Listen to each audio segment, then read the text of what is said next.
تو بنی اسرائیل جو ہے وہ گائے کی پوجا کرتے تھے، گاؤ ماتا. سب فرشتوں نے سجدہ کیا سوائے ابلیس کے. ابا، اس نے انکار کیا. واستکبر، اور تکبر کیا. تکبر کیا تھا؟ اللہ نے حکم دیا کہ سجدہ کر، اس نے کہا میں نہیں کرتا. مٹی نیچے کھنکھناتی، مٹی سے پیدا ہوا یہ، کیوں میں سجدہ کروں اس کو؟ اللہ نے فرمایا اخرج منہا مذموما مدحورا، نکل جا، دفع ہو جا میرے دربار سے، تو دفع ہو جا، تیرے اوپر لعنت ہے قیامت تک کے لیے، نہیں تیرے سجدوں کی ضرورت. یہ تکبر والوں کی سزا ہے. میں عنقریب محروم کر دوں گا ان لوگوں کو جو حق تکبر کرتے ہیں، بڑے بنتے پھرتے ہیں. یہ تکبر والوں کی سزا ہے. میں عنقریب محروم کر دوں گا ان لوگوں کو جو حق تکبر کرتے ہیں، بڑے بنتے پھرتے ہیں. تو بنی اسرائیل جو ہے وہ گائے کی پوجا کرتے تھے، گاؤ ماتا، جو آج انڈیا میں یا ہندو جو گائے ماتا کہتے ہیں نا، یہ اس وقت بھی موجود تھا. تو سونے کا بچڑا بنا کر کہنے لگا یہ تمہارا معبود ہے، اور قوم آنن فانن اللہ کو چھوڑ کر، خالق مالک رازق کو چھوڑ کر بچڑے کی پوجا میں لگ گئی. بس وہیں جو ہے نا وہ اڈا بن گیا، آستانہ بن گیا، اور وہیں کھانا پینا، وہیں لنگر، وہیں سب کچھ، اس کی پوجا شروع ہو گئی. دوسرا، وہ اس کے ساتھ ساتھ درختوں کی، پتھروں کی، ان کی پوجا بھی کرتے تھے. ایک بیماری ان کے ہاں یہ تھی، تکبر. تکبر بہت تھا. تکبر اتنی بری بیماری ہے کہ رسول اللہ صلی اللہ علیہ وسلم نے فرمایا لا يدخل الجنت من کان فی قلبہ مثقال ذرۃ من کبر. جس شخص کے دل میں ذرہ برابر بھی تکبر ہوگا نا، جنت میں نہیں جائے گا. یہ صحیح مسلم، ابو داؤد، ترمذی کی حدیث ہے. جس کے دل میں ذرہ برابر بھی تکبر ہوگا، جنت میں نہیں جائے گا. جب آپ نے یہ فرمایا تو صحابہ کرام پریشان ہو گئے. ایک نے کہا یا رسول اللہ پھر تو ہم مارے گئے، کہ تب تکبر ہے تو پھر تو ہم جنت میں نہیں جائیں گے. کیوں؟ فرمایا ہم میں سے ہر شخص کی خواہش ہے کہ اس کا گھر خوبصورت ہو، سواری خوبصورت ہو، لباس پوشاک خوبصورت ہو، جوتی خوبصورت ہو. یہ پسند کرتے ہیں. تو ہر چیز خوبصورت ہم پسند کرتے ہیں، تو پھر تو یہ تکبر ہوا، ہم ہی جنت میں جائیں گے. آپ نے فرمایا اللہ کے بندو، یہ تکبر نہیں. ان اللہ جمیل یحب الجمال. اللہ خوبصورت ہے، اللہ جمیل ہے، اللہ کو خوبصورتی پسند ہے.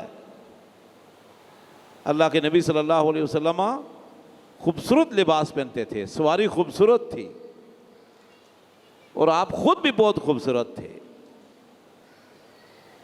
لباس بھی خوبصورت پہنتے. سبحان اللہ. تو فرمایا اللہ خوبصورت ہے، خوبصورتی کو پسند کرتا ہے. یہ تکبر تھوڑا ہے. تکبر کیا ہے؟ بطر الحق و غمت الناس. لوگوں کو حقیر سمجھنا اور حق کو ٹھکرا دینا، حق کو نہ ماننا، حق کو ٹھکرا دینا. وہ قرآن کی آیت ہو یا کوئی صحیح حدیث ہو، اللہ کا فرمان ہو یا اللہ کے رسول کا فرمان ہو، حق ہے. ابلیس میں سب سے بڑی بیماری کیا تھی؟ تکبر. اللہ فرماتے ہیں کہ سب فرشتوں نے فسجد الملائکۃ کلھم اجمعون الا ابلیس ابا واستکبر. سب فرشتوں نے سجدہ کیا سوائے ابلیس کے. ابا، اس نے انکار کیا. واستکبر، اور تکبر کیا. تکبر کیا تھا؟ اللہ نے حکم دیا کہ سجدہ کر، اس نے کہا میں نہیں کرتا. اچھا میں سوچوں گا اس سجدے میں کیا حکمت ہے، آدم کو سجدہ کرنے میں فائدہ کیا ہے، فلسفہ کیا ہے، حکمت کیا ہے. یہ سوچتا رہا، اس میں فلسفہ، اس میں حکمتیں، اس میں فائدے تلاش کرتا رہا. تو فرشتے سجدہ کر کے فارغ بھی ہو گئے. اللہ نے فرمایا اخرج منہا مذموما مدحورا، نکل جا، دفع ہو جا میرے دربار سے، تو دفع ہو جا، تیرے اوپر لعنت ہے قیامت تک کے لیے، نہیں تیرے سجدوں کی ضرورت، تو نے میرا حکم ٹھکرا دیا. حق یہ بنتا تھا کہ تو سجدہ کرتا فرشتوں کے ساتھ. فرشتوں نے اللہ نہیں کیا، سوچ بچار نہیں کی، سب فرشتے فوراً سجدے میں گر گئے حکم آتے ہی.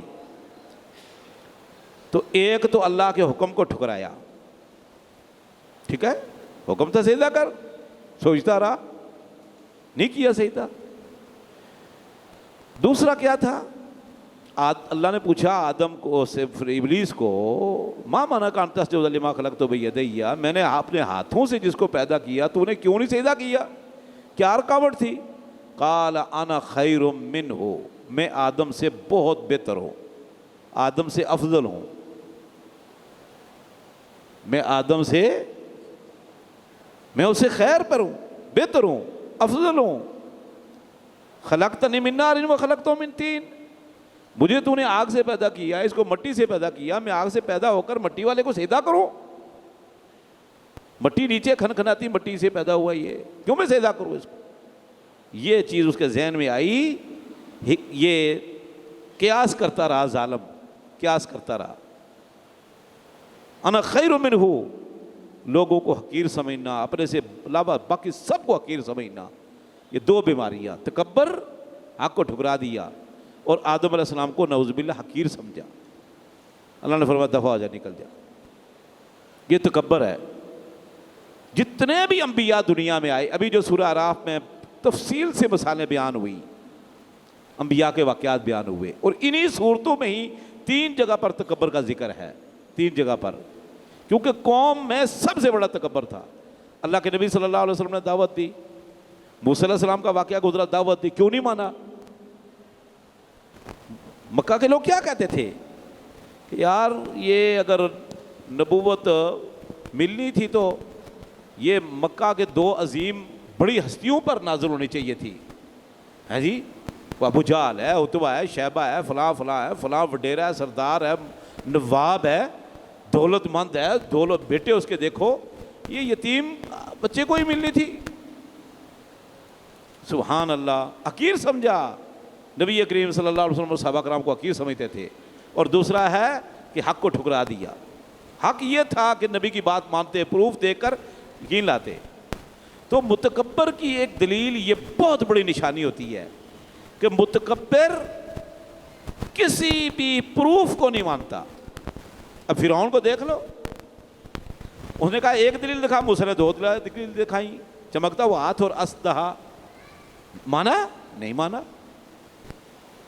متکبر میں سے تھا، متکبرین تھا، متکبرین میں سے تکبر کرتا تھا، اور موسیٰ علیہ السلام کو حقیر سمجھا۔ سمجھ آ گئی نا جی؟ کہنے لگا تو میرے محل میں پڑھ کر جمع ہوا، میرے خرچے پر تو پلا ہے، اور آج مجھے آ کر دعوت دیتا ہے، تو گفتگو بھی نہیں کر سکتا، ہاں جی، اور حقیر سمجھا موسیٰ علیہ السلام کو، حق کو ٹھکرا دیا تاکہ پروف مانتا۔ سورہ اعراف میں اللہ فرماتے ہیں سأصرف عن آیاتی الذین یتکبرون فی الارض بغیر الحق، یہ تکبر والوں کی سزا ہے، میں عنقریب محروم کر دوں گا ان لوگوں کو جو حق تکبر کرتے ہیں، بڑے بنتے پھرتے ہیں۔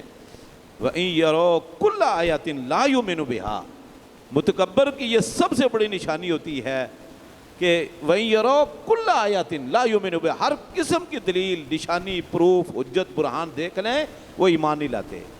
وَإِن يَرَوْا سَبِيلَ الرُّشْدِ لَا يَتَّخِذُوا سَبِيلًا، اگر رشد و ہدایت کا، توحید کا راستہ ان کو دکھاؤ، نہیں اس راستے پر چلیں گے۔ 1000 دلیلیں دے دو، قرآن کی آیتیں پڑھو، حدیثیں پڑھو، لا يَتَّخِذُوا سَبِيلًا۔ وَإِن يَرَوْا سَبِيلَ الْغَيِّ يَتَّخِذُوا سَبِيلًا، اور اگر گمراہی کا راستہ دیکھ لیں، لپک جاتے ہیں اس کی طرف، ایک دم دوڑے چلے جاتے ہیں۔ يَتَّخِذُوا سَبِيلًا۔ اب دیکھ لو، موسیٰ علیہ السلام نے توحید کی دعوت دی، کتنے دلائل دکھائے، صرف ایک نہیں ہے۔ ابھی آپ نے قاری صاحب سے پڑھی ہے جو فرعون پر عذاب آئے، فرعونیوں پر، ارسلنا علیہم طوفانا والجرادا والقملا والضفادع والدم آیات مفصلات، اللہ فرماتے ہیں طوفان آئے، بڑے طوفان آئے، کہنے لگے موسیٰ دعا کر اپنے رب کو، ٹل گیا تو ایمان لے آئیں گے، موسیٰ علیہ السلام نے دعا کی، نہیں ایمان لائے۔ والجرادا، یہ جراد کہتے ہیں ٹڈے، جو بڑے بڑے ٹڈے طوفان کی شکل میں آتے ہیں، جو اس دن میں نے بتایا آپ کو، یہ آ گئے، فصلیں چاٹ گئے، گھروں میں، بستروں میں، کہنے لگے یا موسیٰ دعا کر، یہ ٹل جائے مصیبت، ہم ایمان لے آئیں گے۔ موسیٰ علیہ السلام نے دعا کی، نہیں ایمان لائے۔ والقملا، جوئیں پڑنے لگ گئی بستروں میں، کپڑوں میں، سر میں، جوئیں جوئیں، پوری قوم فرعونیوں کے سروں میں.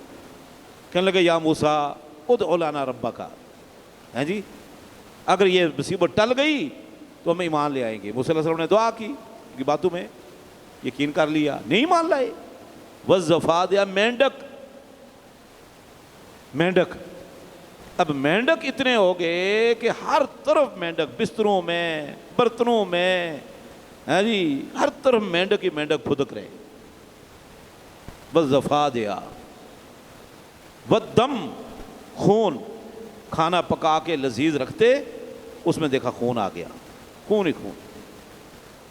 اب بتائیں بھوک لگی ہوئی ہو، کھانا پکا ہوا ہو، یا جب رات کو سونے لگے تو مینڈک ہی مینڈک ہو جائیں بستروں پر، ہر طرف مینڈک، دروازہ کھلا اندر مینڈک، اس کمرے میں کون، میں بیڈ روم، ہاں جی ڈرائنگ روم میں مینڈک. گھن آتی ہے، خون گھن آتی ہے. موسیٰ علیہ السلام سے دعا کی، موسیٰ علیہ السلام نے دعا کی اللہ ٹال دے، یہ کہتے ہیں ایمان لے آئیں گے. اللہ نے فرمایا نہیں ایمان لائیں گے، پتہ ہے، لیکن پھر دیکھ لو نہیں ایمان لائے. اتنی نشانیاں دیکھنے کے باوجود ایمان لائے. وَإِن يَرَوْا سَبِيلَ الرُّشْدِ لَا يَتَّخِذُوا سَبِيلًا. کتنے ہی نشانیاں موسیٰ علیہ السلام نے دکھائیں، کتنی نشانیاں دکھائیں. مقابلہ ہوا، جادوگر ہار گئے سارے، ہیں جی. لیکن دیکھ لو سامری نے بچڑا بنا کے ایک آواز لگائی، سارے سجدے میں گر گئے. اور موسیٰ علیہ السلام کو قائل کرنے میں کتنی دیر لگی. ادھر توحید پر دعوت دو، سنت کی بات کرو، آخرت کی بات کرو، ایمان کی بات کرو، شرک کی تردید میں دلائل پر دلائل دو، بدعات کے رد میں دلائل پر دلائل دو. کوئی آپ کی بات نہیں سنے گا، کوئی بات سننے کے لیے تیار نہیں. ایسا دور آ گیا جس میں میں اور آپ ہیں. لیکن اگر بندر والا آ گیا، اس نے ڈگڈگی بجائی، دیکھ لو گلے سے، محلے سے، گلیوں کوچوں سے بچے، عورتیں، بوڑھے، جوان نکل کے اکٹھے ہو جاتے ہیں، پیسے بھی دیتے ہیں، تماشا بھی دیکھتے ہیں، وقت بھی ضائع کرتے ہیں. ملا کیا؟ اور اگر کوئی تھیٹر لگ گیا، کوئی گانا وانا ہے، کوئی فیسٹیول ہے، دیکھ لو بھرے ہوئے، بس غیر آباد ہے. وَإِن يَرَوْا سَبِيلَ الرُّشْدِ لَا يَتَّخِذُوا سَبِيلًا وَإِن يَرَوْا سَبِيلَ الْغَيِّ يَتَّخِذُوا سَبِيلًا. اور متکبر، سبحان اللہ، جیسے فرمانا جنت میں نہیں جائے گا. کسی سورہ اعراف میں ہے، اللہ فرماتے ہیں ان الذین کذبوا بآیاتنا واستکبروا عنہا، جنہوں نے ہماری نشانیوں کو، ہمارے دلائل کو ٹھکرایا اور تکبر کیا. لا واستکبروا عنہا لا تفتح لهم ابواب السماء ولا يدخلون الجنۃ حتى یلج الجمل فی سم الخیاط. فرمایا ان متکبرین کا کوئی عمل آسمان کی طرف اللہ کے حضور نہیں جاتا. تمام انسانوں کے نیک اعمال اور اچھے جملے اللہ کے حضور اعلیٰ علیین میں پیش ہوتے ہیں. الیہ یصعد الکلم الطیب والعمل الصالح یرفعہ. مومنوں کی روحیں بھی اللہ کے پاس جاتی ہے، پھر وہاں سے واپس اعلیٰ علیین میں. اعمال ہر پیر جمعرات کو اللہ کے حضور پیش ہوتے ہیں. اور صبح اور شام 2 ٹائم فرشتے، عصر کے ٹائم آتے ہیں، فجر کو جاتے ہیں، فجر کے ٹائم آتے ہیں، عصر کے ٹائم اعمال اللہ کے حضور لے جاتے ہیں روزانہ کا. پھر پیر جمعرات کو اللہ کے حضور، پھر لیلۃ القدر کو اللہ کے حضور اعمال پیش ہوتے ہیں بڑے بڑے، پھر اس کی تفصیل، پھر اس کی تفصیل، پھر اس کی تفصیل. لیکن ہر بندے کا نیک عمل اوپر جاتا ہے، اچھا جملہ اوپر آتا ہے. لیکن اولئک لا تفتح لهم ابواب السماء، متکبرین کے اعمال کے لیے آسمان کے دروازے نہیں کھلتے، اور نہ یہ جنت میں جائیں گے. حتی یلج الجمل فی سم الخیاط، یہاں تک کہ اونٹ سوئی کے سوراخ سے نکے سے داخل ہو جائے. قرآن کی آیت دیکھو ہیں کہ ان الذین کذبوا بآیاتنا واستکبروا عنہا اولئک لا تفتح لهم ابواب السماء. آسمان کے دروازے نہیں کھلتے، اعمال دے مارے جاتے ہیں نیچے، ان کی روحیں بھی وہاں سے نیچے دے ماری جاتی ہیں، اور نہ یہ جنت میں جا سکیں گے. جیسے میں نے پیچھے حدیث صحیح مسلم کی پڑھی، جس کے دل میں ذرہ برابر تکبر ہے جنت میں نہیں جائے گا. لوگوں کو حقیر سمجھنے والا، حق کو ٹھکرانے والا. فرمایا حتی یلج الجمل فی سم الخیاط. ہاں اگر اونٹ سوئی کے نکے سے داخل ہو گیا تو ان لوگوں کے لیے آسمان کے دروازے بھی کھلیں گے، جنت کے دروازے بھی کھلیں گے، ورنہ نہیں. تو جیسے اونٹ سوئی کے سوراخ سے نہیں داخل ہو سکتا کبھی بھی، اس طرح کبھی بھی متکبرین کے لیے نہ آسمان کے دروازے کھلتے ہیں اور نہ یہ جنت میں جائیں گے.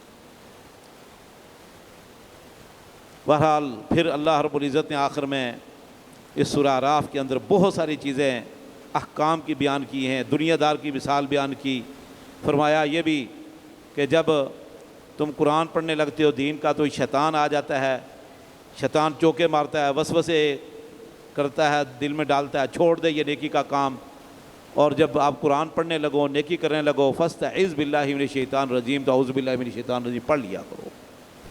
اور پھر آگے سورہ اعراف، سورہ انفال ہے، سورہ انفال میں زیادہ تر غزوہ بدر کا واقعہ بیان ہوا، پھر غزوہ تبوک کا واقعہ بیان ہوا تفصیل کے ساتھ۔